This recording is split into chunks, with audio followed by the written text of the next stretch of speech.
Hello students, ધોરણ 9ના વિદ્યાર્થીઓનું મારી યુટ્યુબ ચેનલ એજ્યુ સિમ્પલીમાં સ્વાગત છે. વિદ્યાર્થીઓ, આજે આપણે પ્રકરણ 10 દસ્તાવેજમાં સુધારા વધારા અને ગોઠવણી વિશે થોડી ચર્ચા કરીશું. વિદ્યાર્થીઓ, મારા આ વિડીયોમાં હું તમને થિયરી અને પ્રેક્ટિકલ બંને કરાવીશ. જેમ જેમ આપણી થિયરી ચાલશે એને રિલેટેડ પ્રેક્ટિકલ્સ પણ હું તમને જોડે કરાવીશ. તો પ્લીઝ છેક સુધી મારો વિડીયો જોજો. ગમે તો સબસ્ક્રાઈબ કરો, લાઈક કરો, શેર કરો. ઓકે, ચલો શરૂ કરીએ. દસ્તાવેજમાં સુધારા વધારા અને ગોઠવણી. વિદ્યાર્થીઓ, સૌથી પહેલાં તો દસ્તાવેજ શું છે?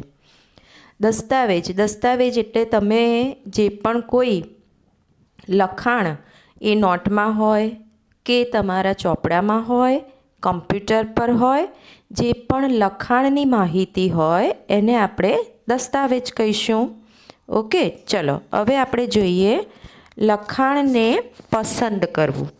વિદ્યાર્થીઓ, પહેલાં આપણે લખાણને પસંદ, હવે કોમ્પ્યુટરમાં જો તમારે કોઈ ફોર્મેટિંગ કરવું હોય તો સૌ પ્રથમ તમારે લખાણને પસંદ કરવું પડે. જેમ કે તમે નાના ધોરણમાં ભણી ગયા છો કે કોઈ પણ લખાણને તમારે ઘટ્ટા કરવા હોય, ત્રાંસા કરવા હોય, લાઈન કરવી હોય, કલર બદલવો હોય, તો આ બધા માટે લખાણને પસંદ કરવું પડે. તો લખાણને બે રીતે તમે પસંદ કરી શકો. એક માઉસથી કરી શકો, અને જો ક્યારેક માઉસ ના હોય તો આપ કીબોર્ડની મદદથી પણ કરી શકો છો. હવે જોઈએ સૌથી પહેલાં બંને રીતથી આપણે કેવી રીતે કરીશું. તો પહેલું જોઈશું માઉસની મદદથી. તો માઉસ હોય જ્યારે, તો માઉસની મદદથી કેવી રીતે પસંદગી થશે ચાલો જોઈએ આપણે. તો સૌ પ્રથમ જે લખાણ તમારે પસંદ કરવાનું હોય, વિદ્યાર્થીઓ, જે લખાણ તમારે પસંદ કરવું હોય, બરાબર છે, તો એના શરૂઆતના અક્ષર સુધી, ઓકે, શરૂઆત એટલે સૌ પ્રથમ પહેલો તમારો લેટર હોય ત્યાં સુધી તમારે માઉસ પોઇન્ટરને લઈ જવાનું. પછી માઉસનું ડાબી બાજુનું બટન દબાવી રાખી લખાણના અંતિમ અક્ષર સુધી માઉસને ઘસડવું, જેને આપણે કોમ્પ્યુટરની ભાષામાં ડ્રેગિંગ કહીશું. એટલે સૌ પ્રથમ જેને તમારે પસંદ કરવું છે એના ઉપર માઉસનું પહેલાં બટન લઈ જાઓ, અથવા તો એરો કી, બરાબર છે, એરો કી એના પર લઈ જાઓ. ત્યારબાદ માઉસના ડાબી બાજુનું બટન દબાવી રાખો અને એને ડ્રેગિંગ કરો, એટલે કે ઘસડો એને, જેથી કરીને તમારું આખું લખાણ સિલેક્ટ થશે.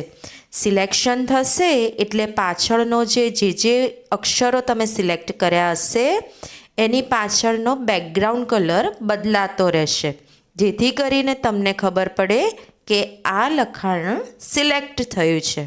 ઓકે, એક આપણી આ રીત હતી. હવે આપણે બીજી રીત જોઈએ. તો બીજી રીત છે આપણી કીબોર્ડની મદદથી. હવે માઉસ અવેલેબલ નથી ત્યારે આપ કીબોર્ડની મદદથી પણ કરી શકો. ચલો, કીબોર્ડની મદદથી કેવી રીતે કરીશું? તો જે તમારી એરો કી છે, અથવા એરો કી દ્વારા કર્સરને લખાણ, હવે તમે આપ કમ્પ્યુટરમાં છો તો 9th સ્ટાન્ડર્ડ સુધીમાં આપને કર્સર તો ખ્યાલ જ હશે, અથવા તો જો એ પણ ના ખબર હોય તો સિમ્પલી એરો કીને પ્રથમ અક્ષર સુધી લઈ જવી. એના માટે તમારે જો માઉસ અવેલેબલ ના હોય તો કીબોર્ડ ઉપરથી 4 ડાયરેક્શનલ કીઝ આપેલી છે, જે ઉપરનો એરો, નીચેનો એરો, સાઈડનો, બંને બાજુના એરા. ઓકે, એની મદદથી આપ ઉપર નીચે જઈ શકો, આજુબાજુ પણ જઈ શકો. તો સૌ પ્રથમ લખાણના શરૂઆતના અક્ષર પર જઈ કીબોર્ડની કઈ કી દબાઈ રાખવાની? તમારે શિફ્ટ કી. પહેલા લેટર ઉપર પહોંચી જવાનું, ત્યાંથી પહેલાં શિફ્ટ કી દબાવી રાખવાની, અને પછી તમારા કીબોર્ડ ઉપર જે પણ ડાબી બાજુ કે જમણી બાજુ જ્યાં તમારે સિલેક્શન કરવું હોય એ કીને દબાવીને ખસેડવું. તો લખાણના અંતિમ અક્ષર સુધી એ એરો કીને લઈ જવાનું, જેથી કરીને તમારું લખાણ પસંદ થશે. વિદ્યાર્થીઓ, આની આ જ વસ્તુ હવે આપણે પ્રેક્ટિકલની મદદથી જોઈએ કે પ્રેક્ટિકલથી આપણે કેવી રીતે કરી શકીશું. ઓકે.